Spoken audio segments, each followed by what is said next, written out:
రాష్ట్రంలో యువతకు ఉపాధి అవకాశాల కల్పన, స్కిల్ డెవలప్మెంట్కు కూటమి ప్రభుత్వం అత్యంత ప్రాధాన్యతనిస్తోందని గృహ నిర్మాణం, సమాచార, పౌర సంబంధాల శాఖ మంత్రి కొలుసు పార్థసారథి తెలిపారు. చంద్రబాబు నాయుడు నాయకత్వంలో రాష్ట్ర వ్యాప్తంగా జరుగుతున్న అభివృద్ధిని చూసి ఓర్వలేకే వైఎస్ఆర్సీపీ అధినేత జగన్మోహన్ రెడ్డి ప్రజల దృష్టిని మరల్చేందుకు దిగజారుడు రాజకీయాలకు పాల్పడుతున్నారని ఆయన విమర్శించారు. వైసీపీలో గుర్తింపు పొందాలంటే నేర, రౌడీ రాజకీయాలే అర్హతగా మారిపోయాయని ఆరోపించారు. రౌడీయిజం, చట్టాల ఉల్లంఘనలు, గంజాయి మూకలను ప్రోత్సహించడం ఆ పార్టీ సంస్కృతిగా మారిందని విమర్శించారు. ఇటువంటి రాజకీయాలు యువత భవిష్యత్తుకు ప్రమాదకరమని ఆందోళన వ్యక్తం చేసిన మంత్రి జగన్ పరామర్శల పేరుతో చేపడుతున్న పర్యటన వెనుక ఉన్న వాస్తవాలను ప్రజలు గుర్తించాలని కోరారు. మా యువకులందరికీ కూడా మంచి ఉపాధి అవకాశాలు లభిస్తాయి.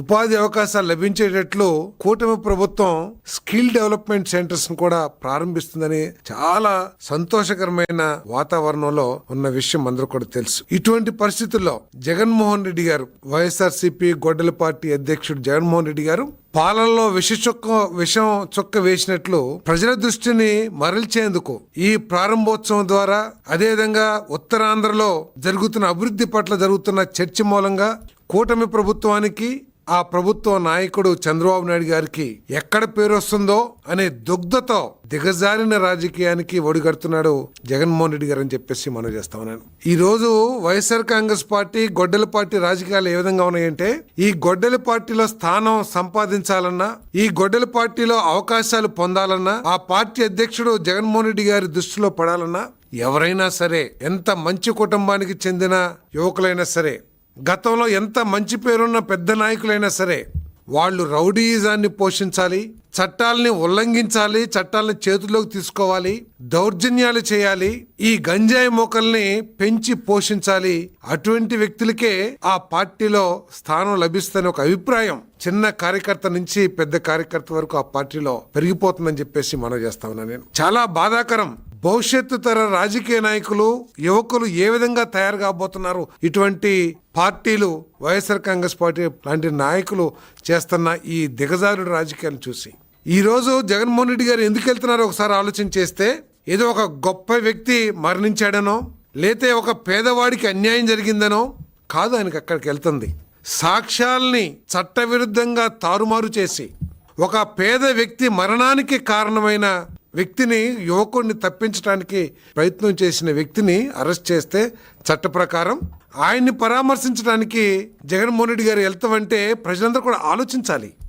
ఒక పేద కుటుంబం, గొర్రెల కాపరని పేరే కానీ కనీసం ఒక 5 గొర్రెలు కూడా సొంత గొర్రెలు లేని వ్యక్తి దానయ్య గారు.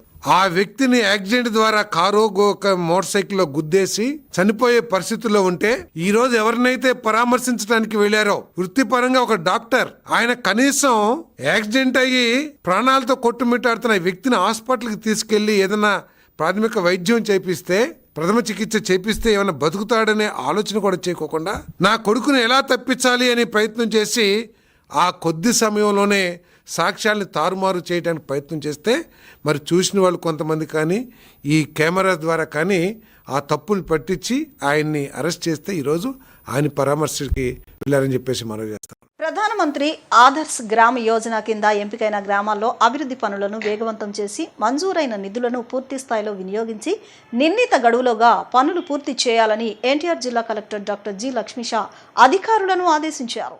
విజయవాడ కలెక్టరేట్లో నిర్వహించిన సమీక్ష సమావేశంలో మాట్లాడిన కలెక్టర్, గ్రామాల సమగ్రాభివృద్ధే PMAGY పథకం ప్రధాన లక్ష్యమని స్పష్టం చేశారు. జిల్లాలో ఇప్పటివరకు 84 గ్రామాలు ఈ పథకం కింద ఎంపికయ్యాయని, మౌలిక వసతులు, తాగునీటి పారిశుద్ధ్యం, విద్య, ఆరోగ్యం, విద్యుత్, డిజిటలైజేషన్, జీవనోపాధి వంటి కీలక రంగాల్లో సమగ్ర అభివృద్ధి చేపడుతున్నట్లు తెలిపారు. పంచాయతీరాజ్, గ్రామీణ నీటి సరఫరా, సాంఘిక సంక్షేమ శాఖల పరస్పర సమన్వయంతో పనిచేసి నిధులను సకాలంలో వినియోగించాలని ఆదేశించారు. ఆదర్శ గ్రామాల్లో సోలార్ లైట్లు, అంగన్వాడీ కేంద్రాలు, అంతర్గత రహదారులు, తాగునీటి సౌకర్యాలు, పారిశుద్ధ్య మౌలిక వసతుల అభివృద్ధికి ప్రాధాన్యతనివ్వాలని కలెక్టర్ సూచించారు.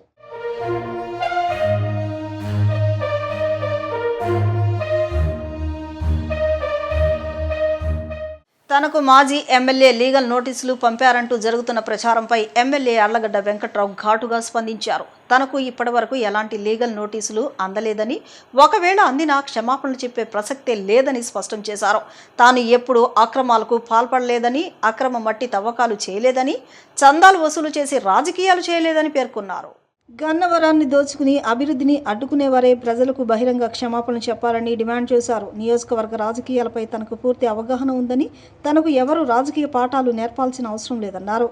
ప్రజా సమస్యల పరిష్కారం, నియోజకవర్గ అభివృద్ధే తన రాజకీయ లక్ష్యమని స్పష్టం చేశారు.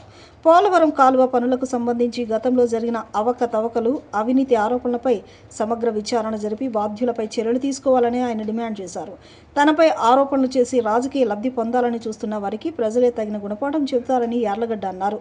లీగల్ నోటీసులు పంపితే భయపడే వ్యక్తిని కాదని, నిజాలు బయటపెట్టేందుకు తాను ఎప్పుడు సిద్ధంగానే ఉంటానని స్పష్టం చేశారు. లీగల్ నోటీసు నాకు రాలా, అసలు బహిరంగ క్షమాపణ చెప్పే ప్రసక్తే లేదు. అసలు నేను ఎప్పుడు తప్పు చేయలా, నేను దేనికి తల వంచలో, నేను చందాలు తీసుకుని పోటీ చేయలా, నేను అక్రమ మట్టి తవ్వకాలు చేయలా, నేను కొట్టుకొచ్చిన డబ్బులతో పోటీ చేయలా. వైషుడే నేను క్షమాపణ చెప్పాలా? దేనికి చెప్పాలి? గన్నవరం దోచినందుక? దోచినని చెప్పాలి క్షమాపణ. గన్నవరం ప్రజలు నగుబాటుకు గురైంది. మీకు మ్యాండేట్ ఇచ్చే చంద్రబాబు గారి కంట కన్నీరు పెట్టించి ఎవరు మర్చిపోలే ఇంకా ఇవన్నీ. ఈ నియోజకవర్గంలో రాజకీయం ఎలా ఉంటుందో తెలుసు. నేను 9 సంవత్సరాలు అయింది నేను రాజకీయాల్లోకి వచ్చి. అది కూడా నా రాజకీయ జీవితం గన్నవరంతోనే ప్రారంభమైంది. రేపు నవంబర్ 17కి 9 సంవత్సరాలు పూర్తవుద్ది. ఇంకా నాకు కథలు చెప్దాం అనుకుంటే అది అవివేకం. నాకు నోటీస్ అయితే రాలేదు, కానీ నోటీస్ వస్తే ఏమవుతుంది? ఎవరు ఏమని చంద్రబాబు గారికి ఏం లేక పెట్టారు? ఏమన్నారు? పోలవరం కాలువ గురించి ఏం పెట్టారు? ఎల్లినో ప్రాబ్లంతో వచ్చిన సమస్య ఏమి లేదండి. అది ఏం పెట్టాడు పోలవరం పాలవ? గతంలో మీ దయ్యాలో నేను బాగా చేశానండి, చేయండి అన్నాడు. అది లేక అది ఇచ్చిన నోటీస్ ఏం పీకుతాడు? అది చేసింది అవినీతి. పోలవరం మోటార్లు ఎవరు ఇచ్చారు మీకు తెలియదా? మీరు కళ్ళు మూసుకుపోయి చూస్తున్నారా సోదరులారా? మీడియా సాక్షిగా అడుగుతున్నా. ప్రసాదం బోర్డు ఆఫీసులో దాదాపు 22 మంది ఎమ్మెల్యేలు వచ్చి, చిత్తూరు ఎమ్మెల్యేలు, శ్రీకాకుళం జిల్లా ఎమ్మెల్యేలు, కృష్ణా జిల్లా ఎమ్మెల్యేలు, గుంటూరు జిల్లా ఎమ్మెల్యేలు వచ్చి ఇచ్చిన వీడియో మీకు కావాలా? మీ దగ్గర ఉందా? ప్రసాదం బోర్డు వీడియో ఉంది కదా. దాని అర్థం మోటార్లు ఎవరే? ఎవరన్నా దానం ఇచ్చిన దాన్ని తీసుకెళ్ళినందుకు ఎవరన్నా కేసేస్తే వాళ్ళ శిక్ష కోర్టులో జడ్జిలకు కూడా తెలియని పరిస్థితి. వాళ్ళు దానం ఇచ్చారని తీసుకెళ్లిపోవటం అంటే అసలు ఏం కేసులు కట్టాలో, ఎట్లాంటి సెక్షన్ కట్టాలో కూడా తెలియని పరిస్థితి. రాష్ట్రంలో బియ్యం ధరలను నియంత్రించేందుకు ఏపీ రైస్ మిల్లర్ల సంఘం ఆధ్వర్యంలో ప్రత్యేక అవుట్లెట్ల ద్వారా కిలో 52 రూపాయలకి స్టీమ్ రైస్, 50 రూపాయలకి రా రైస్, బీపీటీ, కేఎన్ఆర్ రకాల బియ్యం సరఫరా చేస్తున్నట్లు ఆ సంఘం రాష్ట్ర అధ్యక్షులు గుమ్మిడి వెంకటేశ్వరరావు తెలిపారు. రాష్ట్ర వ్యాప్తంగా 130 రైతు బజార్లో ప్రత్యేక కౌంటర్లు ఏర్పాటు చేస్తామని చెప్పారు. రాష్ట్రంలో 500కు పైగా రైస్ మిల్లర్ల వద్ద బియ్యం అమ్మకాలు జరుగుతాయన్నారు. రాష్ట్ర ప్రజలు ఈ అవకాశాన్ని సద్వినియోగం చేసుకోవాలని ఆయన కోరారు. విజయవాడలోని రైస్ మిల్లర్స్ అసోసియేషన్ హాల్లో నిర్వహించిన విలేకరుల సమావేశంలో ఆయన మాట్లాడారు. రాష్ట్ర వ్యాప్తంగా 130 రైతు బజార్లో ప్రత్యేక కౌంటర్లు ఏర్పాటు చేస్తామని చెప్పారు. రాష్ట్రంలో 500కు పైగా రైస్ మిల్లర్ల వద్ద బియ్యం అమ్మకాలు జరుగుతున్నాయన్నారు. బియ్యం ధరలు నియంత్రణకు ప్రత్యేక అవుట్లెట్ల ద్వారా రైస్ మిల్లర్ల ఆధ్వర్యంలో ప్రత్యేక ధరకు బియ్యం అమ్మకాలు కలవని తెలిపారు. రాష్ట్రంలో బియ్యం ధరల పెరుగుదల నియంత్రణకు ఏపీ రైస్ మిల్లర్ల సంఘం ఆధ్వర్యంలో ప్రత్యేక అవుట్లెట్ల ద్వారా కిలో 52 రూపాయలకు స్టీమ్ రైస్, 50 రూపాయలకు రా రైస్ను, బీపీటీ, కేఎన్ఆర్ రకాల సరఫరా బియ్యం చేయుటకు నిర్ణయించినట్లు చెప్పారు. రాష్ట్ర వ్యాప్తంగా 130 రైతు బజార్లో ప్రత్యేక కౌంటర్లు ఉన్నాయని, రాష్ట్ర వ్యాప్తంగా 530 రైస్ మిల్లుల వద్ద ఈ బియ్యం అమ్మకాలకు ఏర్పాటు చేయడమైందన్నారు. రాష్ట్ర ప్రజలు ఈ అవకాశాన్ని సద్వినియోగం చేసుకోవాలని కోరారు. స్టీమ్ బియ్యం అంటే ఇప్పుడు మనంతా మార్కెట్ అంతా స్టీమ్ చేస్తున్నారు. ఆ స్టీమ్ బియ్యం ఏమో 52 రూపాయలు. మా సోదరులు చెప్పినట్టు 60 రూపాయల బియ్యాన్ని ఏమో 52 రూపాయలు, అలాగే 55 రూపాయలు ఉన్న బియ్యాన్ని 50 రూపాయలకి, అంటే పచ్చి బియ్యం. అదే ఏదైతే స్టీమ్ ఇచ్చితేనేమో 52, స్టీమ్ ఏమో 50 రూపాయలు. ఆ రకంగా నిర్ణయించడం జరిగింది మంత్రివర్యులు. అందుకని వారి ప్రభుత్వం వారు మాకు ఎంతో మేలు చేశారు. సుమారుగా 74 లక్షల టన్నులు ప్రొక్యూర్మెంట్ ప్రప్రదంగా మనం గత 10 సంవత్సరాల్లో జరిగినంత ఎక్కువ ప్రొక్యూర్మెంట్ చేసి ఇటు రైతాంగానికి మాకు రైస్ మిల్లులు కూడా 1 నెల 2 నెలలు ఎక్కువ రన్ అయ్యేటట్టు చేశారు. అలాగే 10% పాలసీ తీయటం వలన అది కూడా మాకు రైతాంగానికి ఎంతో ఉపయోగపడింది. కాబట్టి ఈ ప్రభుత్వానికి ఈ సందర్భంలో మేము ఎట్టి పరిస్థితుల్లో కూడా ఉపయోగపడాలని, ఎట్టి పరిస్థితుల్లో కూడా సహకరించాలని, ఒకవేళ మాలో ఎవరైనా కానీ ఎక్కడైనా కానీ మీకు ఏదైనా లోపాలు కనపడితే కూడా మాకు మా నెంబర్లు మీ దగ్గర కొంచెం తీసుకుని మాకు చెప్పవలసింది, దాన్ని మార్చుకుంటాం. ఎక్కడన్నా కానీ క్వాలిటీ కానీ తేడాలు కానీ ఏమన్నా కానీ ఇబ్బంది పెడితే మేము ఎమ్మటే మీరు మాకు తెలియజెప్తే దాన్ని ఎమ్మటే కూడా మేము ఆ కన్సర్న్ ప్రెసిడెంట్ గారి దృష్టికి తీసుకెళ్ళి ఆ జిల్లా ప్రెసిడెంట్ గారికి వారి ద్వారా వాటిని మళ్ళీ ఇబ్బంది లేకుండా చేయడానికి జరుగుతుంది. ఇదేదో తూతువంతరంగా చేసేది కాదు. ఇది మేము ఎట్టి పరిస్థితుల్లో కూడా చిత్తశుద్ధిగా చేయడానికి సిద్ధంగా ఉన్నాం.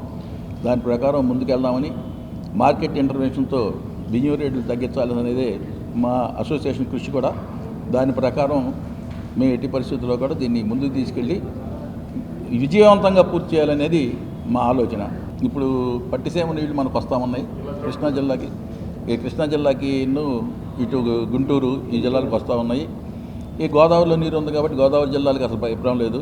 అలాగే శ్రీకాకుళం, విజయనగరం, మన్యం ఆ జిల్లాల్లో కూడా వాటర్ ఫెడ్ ఏదైతే మన కాలువ ద్వారా వచ్చే పంట పెద్ద తగ్గుతుందని నేను అనుకోను. మేజర్గా తగ్గేదల్లా ఏంటంటే మీరు ఈ వర్షాధారమైన భూముల్లోనే తగ్గుతాయి కాబట్టి ఎక్కువగా కంగారు పడాల్సిన అవసరం మాకు అనిపించలా.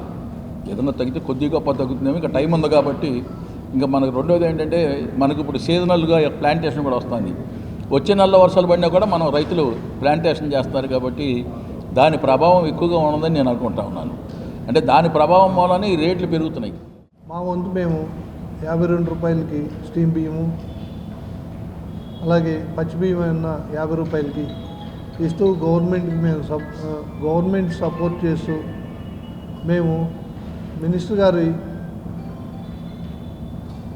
గారి ఆదేశాల మేరకు మేము కౌంటర్లు ఓపెన్ చేసి ప్రజలందరికీ గవర్నమెంట్కు సహకరించడానికి మేము రెడీగా ఉన్నాం. రేపు 1వ తారీఖు నుంచి షాపులు ఓపెన్ చేసి మేము ప్రజలకి అందుబాటులో ఉంటామని చెప్పి తెలియజేస్తాం.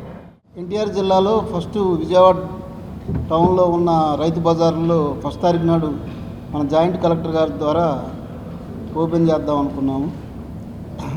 బయట ప్రైవేట్ మార్కెట్లో 60 రూపాయలు ఉన్న స్టీమ్ బియ్యాన్ని మేము 52 రూపాయలకి, 55 రూపాయలు ఉన్న మామూలు బియ్యాన్ని 50 రూపాయలకి ఇవ్వడానికి మేము ముందుకు వచ్చాము. ప్రభుత్వ ఆదేశాల మేరకు ప్రభుత్వానికి సహకరిస్తున్నాం. ఈ విధంగా మా అసోసియేషన్ ద్వారా ప్రభుత్వానికి మేము సహకరిస్తున్నాం. సిటీనగర్ కుండల మార్కెట్లో వేంచేసి ఉన్న శ్రీ గంగా దుర్గా మారెమ్మ విశ్వేశ్వర స్వామి వారి ఆలయంలో గత 5 రోజులుగా జరుగుతున్న ఆషాఢమాస ఉత్సవాలు అంగరంగ వైభవంగా ముగిశాయి. ముగింపును పురస్కరించుకుని స్వామి అమ్మవార్ల ఊరేగింపు కన్నుల పండుగగా నిర్వహించారు. దేవి ఉపాసకురాలు తమ్మిన రవీనా నేతృత్వంలో భక్తులు విశేష సంఖ్యలో ఊరేగింపులో పాల్గొని స్వామి అమ్మవార్లకు ప్రణమిల్లారు. సిటీనగర్ కుండల మార్కెట్లో గల శ్రీ గంగా దుర్గా మారెమ్మ విశ్వేశ్వర స్వామి వారి ఆలయంలో జరుగుతున్న ఆషాఢ మాసోత్సవాలు ఘనంగా ముగిశాయి. 5 రోజులుగా అమ్మవారికి ఆషాఢ సారె సమర్పణలు, విశేష పూజలు, కుంకుమార్చనలు సందర్భంగా ఆలయ ప్రాంగణం ఆధ్యాత్మిక శోభతో కలకళ్లాడింది. ఉత్సవాల ముగింపు సందర్భంగా శ్రీ గంగా దుర్గా మారెమ్మ విశ్వేశ్వర స్వామి వార్ల పల్లకి సేవ గ్రామోత్సవాన్ని సంప్రదాయబద్ధంగా నిర్వహించారు.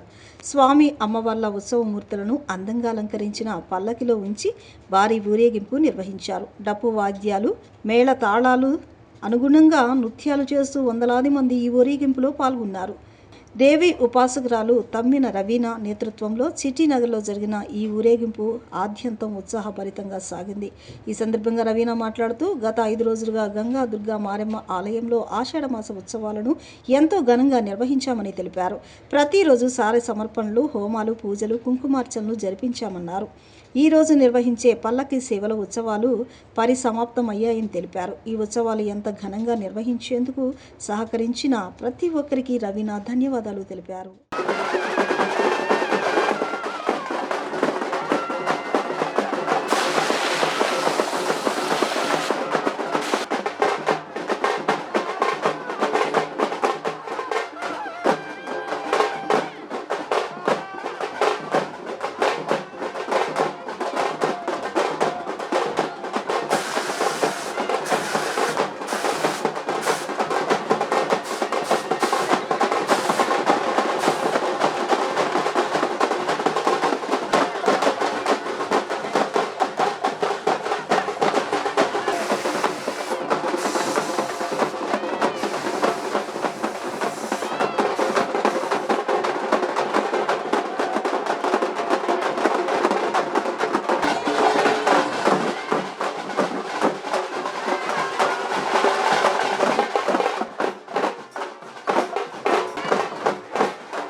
శ్రీ శ్రీ గంగా దుర్గా మారమ్మ విశ్వేశ్వర స్వామి దేవస్థానం చిట్టినగర్ కుంటల మార్కెట్ నుంచి అమ్మ ఇన్ని రోజులు ఆషాఢ ఉత్సవాలు మారమ్మయ్యి గంగమ్మయ్యి దుర్గమ్మయ్యి చేసామమ్మా. అందరూ సర్వం బాగుంటారని ఈ అమ్మవారి వైభోగమైన సంబరాలు సారీలు ఇవన్నీ చేసాము. ఈరోజు అమ్మ వీధిలో వాడవాడలో పల్లకి ఊరేగింపు అనేది జరుగుతుందమ్మా. అందరూ బాగుండాలి, అందరిలో మేము ఉండాలమ్మా. నేను మాట్లాడుతున్నా తమ్మిని రవీనాని, దేవి ఉపాసకురాలని. సర్వం సుఖనో భవంతు. జయ మాతే జయ భవాని. ఇప్పుడు చిన్న విరామం తీసుకుందాం.